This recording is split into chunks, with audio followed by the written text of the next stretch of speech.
Ever stared blankly at a to-do list and then, I don't know, suddenly felt this overwhelming urge to reorganize your sock drawer? Oh, definitely. Or maybe you find yourself deep diving into like obscure Wikipedia articles instead of tackling that big deadline. Exactly. We all know that feeling, that pull of putting things off. But what if that urge wasn't just plain old laziness? Right. What if procrastination was actually a surprisingly clever, though maybe often misguided, way your brain tries to keep you safe? That does sound a bit counterintuitive, doesn't it? It really challenges our usual understanding. It does. And that's exactly what we're diving into today. We tend to be, pretty hard on ourselves about procrastinating. Yeah, like some kind of personal feeling. Exactly. But what the sources we looked at reveal is, well, a much more intricate story. They suggest procrastination is often a strategic move, kind of a way we navigate these underlying fears and discomforts, even if we're not consciously aware of it. Yeah, precisely. So in this deep dive, we're going to unpack the hidden psychological engines driving our delays.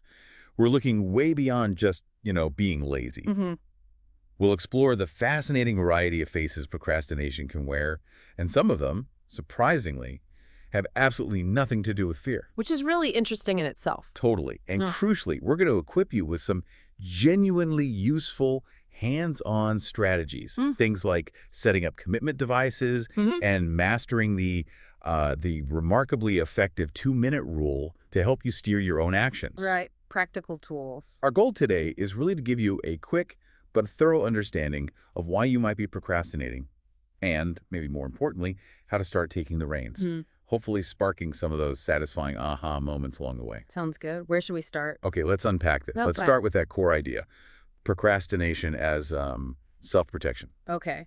Well, what's fascinating here is how the sources highlight that when we put off tasks, especially ones where our performance might be, judged.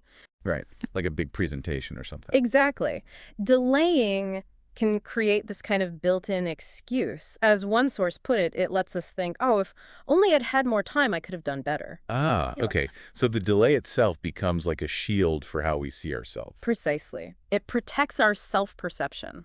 That makes a lot of sense. It's like if you give something your absolute all and you still don't succeed, well, that feels like a direct hit to your confidence, right? Definitely. It's easy to jump to thinking, maybe I just don't have what it takes. But if you procrastinate and maybe the result isn't great, you've got this ready-made explanation. Well, of course it wasn't my best work. I was totally rushed. It's like a psychological safety net, yeah. Exactly, a safety net. This is where the concept of self-handicapping comes in. By intentionally creating an obstacle, like running out of time, you're sort of preemptively explaining away any potential failure. So you're protecting that core belief about your own competence. You got it. And the sources detail several distinct fear-based procrastinator archetypes that illustrate this dynamic really well. Okay, these archetypes sound interesting. I bet a lot of us will probably see ourselves in these descriptions. Tell us more. Okay, certainly. First, we have the worrier. This is someone who's really troubled by self-doubt. Just general anxiety about it. Yeah, the anxiety becomes paralyzing. It's fueled by this fear that they simply lack the ability, to actually do the task successfully. So the idea of starting feels huge because it forces them to confront those insecurities. I can definitely see that. It's like the worry about not being good enough actually stops you from even trying. That's it, exactly. Then there's the perfectionist. Now, their main fear isn't necessarily outright failure, but rather falling short of these incredibly high, sometimes impossible standards they set for themselves. The pressure to be flawless. Right, and that pressure makes just starting feel completely overwhelming. Think about the classic example from the research, the university student working on a research paper. Oh, I know this one. The student who spends hours and hours perfectly organizing their notes, making these super elaborate outlines, reading every single related article. But never actually starts writing the paper itself. Yeah. It's like the endless preparation becomes the ultimate form of avoidance. It does. And what's fascinating there is that their fear of producing an imperfect first draft is actually stronger, it seems, than their fear of the deadline that's creeping closer. Wow. Okay, who's next? And finally, among the fear-based types, we have the overdoer. This is sometimes called the people pleaser. Okay. They tend to take on way too much, often because they're afraid of disappointing people if they say no. Right. Overcommitted. Exactly. And their procrastination comes from feeling just completely overwhelmed by this massive workload. Delaying tasks becomes almost a subconscious way of pushing back against all those commitments. That's almost ironic, isn't it? They're so focused on not letting people down that they end up delaying everything, which, could ultimately lead to even more disappointment later on. That's a really crucial point. And the sources really emphasize that the fear driving this kind of procrastination often isn't, well, entirely rational. Intellectually, you might know it's okay. Right. Intellectually, you might understand that the consequences aren't, the end of the world. But the avoidance behavior sticks around because it taps into these deeper vulnerabilities about your sense of worth, your competence, often shaped by things that happened in the past. So it's less about the specific task itself Yeah. and much more about the emotional baggage we're bringing to it. Precisely. And if you look at it from a neuroscience perspective, that adds another layer. When we feel anxious, the amygdala, that's our brain's fear center, can get really active. Okay. And this heightened activity can actually disrupt the functioning of the prefrontal cortex. That's the part responsible for planning, decision-making, impulse control, executive functions. So the fear response basically overrides the rational part. In a way, yes. That immediate desire to just escape the unpleasant feeling of anxiety right now can overpower our logical understanding of the long-term consequences of putting things off. It's almost like the brain's alarm system momentarily cuts off communication with the control center. Okay, so the amygdala is essentially hijacking our better judgment, making us prioritize feeling okay in the short term over hitting our longer-term goals. Basically, yeah. The brain prioritizes that immediate emotional relief. So the key takeaway here is that procrastination isn't just poor time management or lack of willpower. It can be this misdirected protective instinct, deeply rooted in a fear of failure or judgment. But as you said, fear isn't the only game in town. Exactly. Because there are definitely times when you're delaying things you're not really afraid of, are you? Right, it might just be something you find incredibly mind-numbingly dull, for example. Precisely. Procrastination can wear a whole bunch of other masks. Sometimes it's fueled by pure boredom, or maybe a subtle act of rebellion against being told what to do, or even chasing that adrenaline rush that comes with a last-minute scramble. The sources introduce a few more really interesting archetypes that fall outside that pure fear zone. Okay, I'm intrigued. Lay these other types on us. All right. First, let's talk about the crisis maker. This is the person who genuinely believes, or says they believe, I work best under pressure. Ah, yes. The deadline warrior. Exactly. For them, deadlines aren't just dates on a calendar. They are the essential fuel that ignites their productivity. Routine tasks, less urgent stuff, often feels just tedious and unengaging. So they need that high-stakes 11th-hour intensity to really focus. It seems like it. And the thrill of that last-minute rush, pulling it off just in time, can actually be quite addictive for them. Right, you mentioned the neurochemical side earlier, maybe a dopamine thing. That's what the sources suggest. The intense focus needed in those final moments, plus the huge relief of finally finishing under pressure, can trigger a dopamine release, a kind of neurological reward. Which makes you subconsciously want to do it again. Could be. Then we have the dreamer. This is someone who's just bursting with grand ideas, big ambitious plans. They absolutely love the initial stages, the brainstorming, envisioning success, all the exciting possibilities. Okay, I know this type too. But when it actually comes down to the nitty-gritty, the hard work of doing it, they kind of fade out. Precisely. They resist the often unglamorous, messy effort required to bring those big visions to life. Procrastination, in this case, lets the dream stay perfect. Untouched by the messy reality of hard work. Exactly. Untouched by potential setbacks or having to confront their own limitations. By not starting, they protect that ideal, flawless vision in their head. It's like the journey itself feels too difficult compared to the perfect destination they've imagined. Makes sense. It does. And finally, there's the defier. This type of procrastination often comes from a fundamental resistance to external control or things they see as obligations. So it's not about the task itself being hard or boring. It's not necessarily. It's more about who assigned it or the feeling of being forced to do it. This feeling of resistance, psychologists call it reactance, happens when we feel like our autonomy is being threatened. So it's that classic rebellious streak coming out, even maybe over something small like filling out paperwork. Absolutely. The source connects this directly to reactance, that kind of unpleasant feeling we get when we feel our freedom of choice is limited. Procrastination here becomes an assertion of independence. A way of taking back control even if it backfires. Right. Even if it ultimately works against their own best interests. Think of someone who consistently puts off tasks they feel are being maybe unfairly imposed on them. Wow.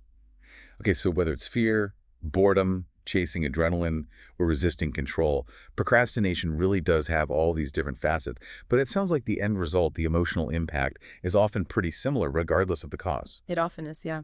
Regardless of the underlying driver, the emotional fallout tends to include feelings of guilt, shame, definitely increasing anxiety as deadlines get closer, and ultimately, it can chip away at self-esteem and lead to missed opportunities.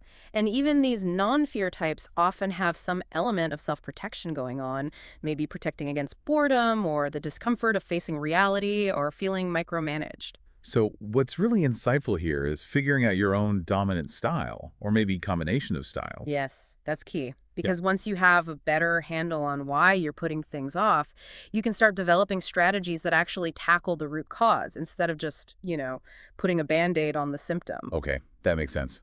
So how do we bridge that gap? How do we go from understanding why we do it to actually taking effective action? Right. That leads us directly to the vital concept of commitment devices. We've kind of established that just relying on willpower alone is often, well, an uphill battle against these ingrained habits. Yeah, willpower runs out pretty fast sometimes. It does. So commitment devices are basically pre-commitments. They're strategies you set up in advance to deliberately restrict your future choices or influence your behavior in those moments when the urge to procrastinate hits hard. So like building in safeguards for your future self, knowing you might be weaker in the moment. Exactly. Hacking your future self to prioritize the long-term rewards over that short-term comfort or avoidance. It's like acknowledging that when temptation strikes, our best intentions might just poof, disappear. So we set up systems beforehand to keep us on track. You got it. The core principle is to increase the immediate cost or difficulty of not acting on your goals. Or, conversely, make the desired action the easiest path, the path of least resistance. Sort of strategically rigging the game in your own favor. That's a great way to put it, rigging the game for your long-term objectives. The ancient story of Odysseus and the sirens is like the perfect analogy here. Ah, right. Odysseus knew he'd be totally mesmerized by the siren's deadly song, so he had his crew plug their ears with wax Mm-hmm. and tie him to the mast so he couldn't steer the ship toward them. He anticipated his future weakness and took action before it could take hold. Precisely. Commitment devices work just like that. They help you bypass that critical decision point where the immediate urge to procrastinate usually wins.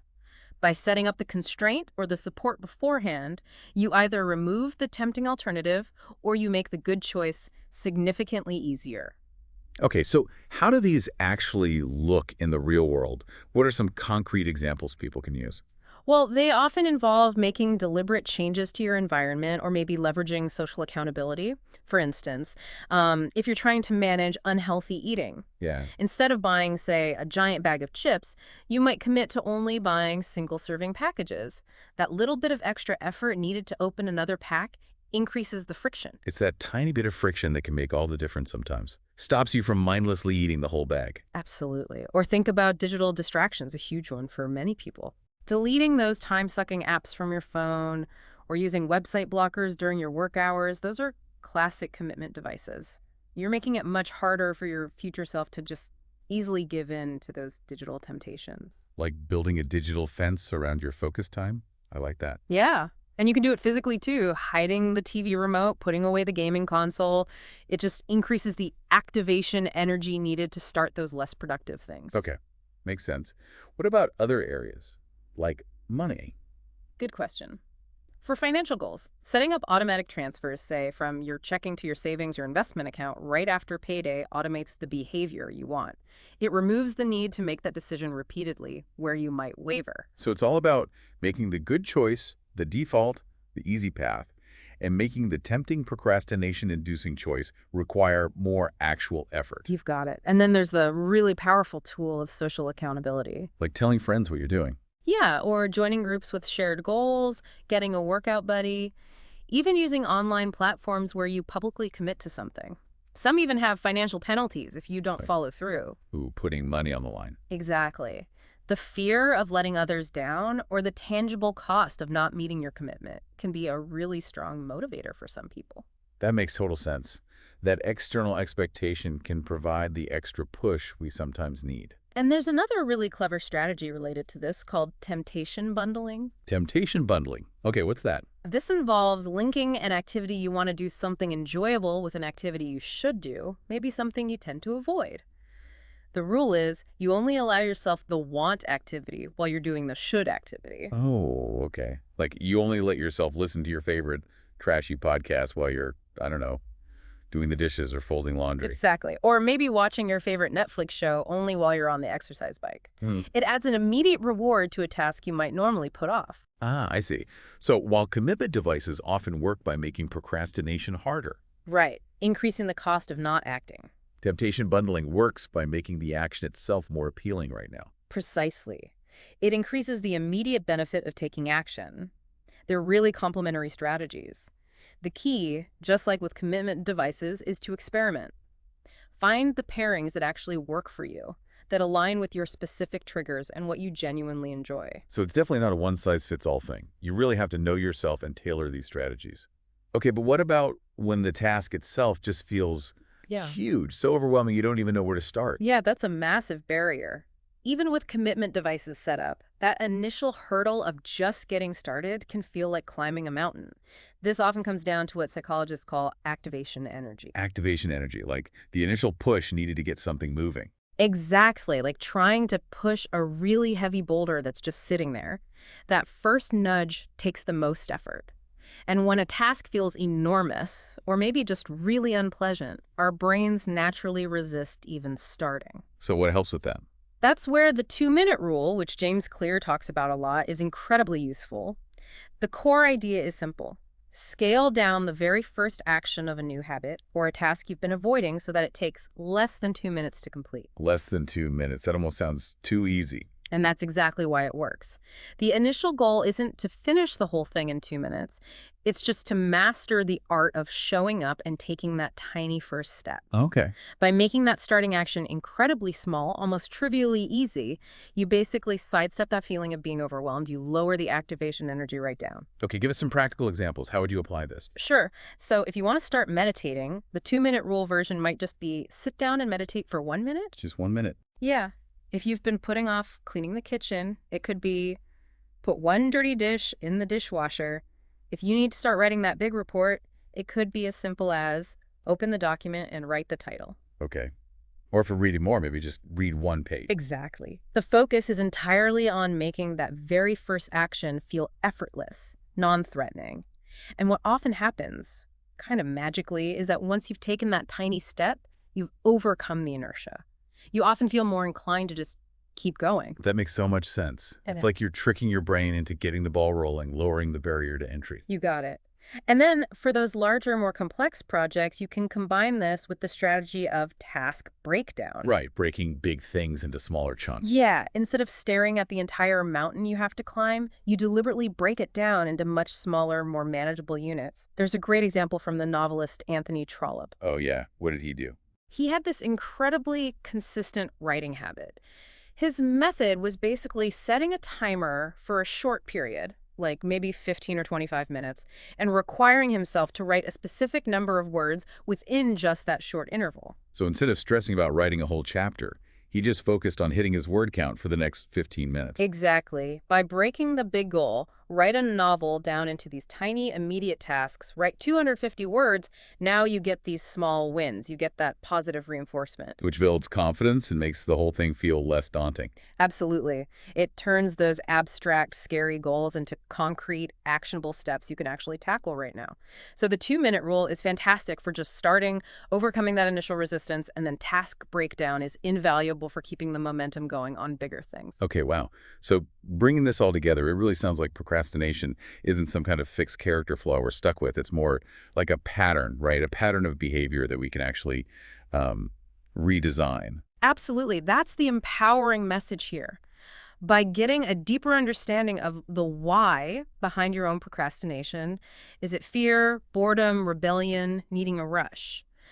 You can start to intentionally design your environment and your tasks in ways that work with your tendencies, not just constantly fight against them. So commitment devices give us the structure to make better choices easier. Right. And the 2-minute rule gives us that incredibly simple way to just overcome the inertia and get started. Exactly. They're powerful tools when used together. Okay, so your actionable challenge for everyone listening today is What? pick one thing. Yeah, let's keep it simple but actionable. Choose just one specific commitment device you think could help you and actually set it up. Or find that one task you've been consistently putting off and apply the 2-minute rule to it today. Just that one small, manageable step. Just one step. And really think about the strategy you choose. Why do you think this particular approach might work for you and this specific task or habit? And then pay attention to how it feels. Yes. As you put that strategy into practice, just take a moment to notice. How does it feel? Do you notice any shift, even a tiny one, in your urge to delay? Paying attention to your own responses, your own experience, that's absolutely crucial for making lasting changes and hopefully developing a much more productive and less stressful relationship with your to-do list. Fantastic. Well, thanks so much for joining us for this deep dive. We really hope it's given you a fresh perspective on procrastination and, more importantly, some practical, empowering tools to start taking control.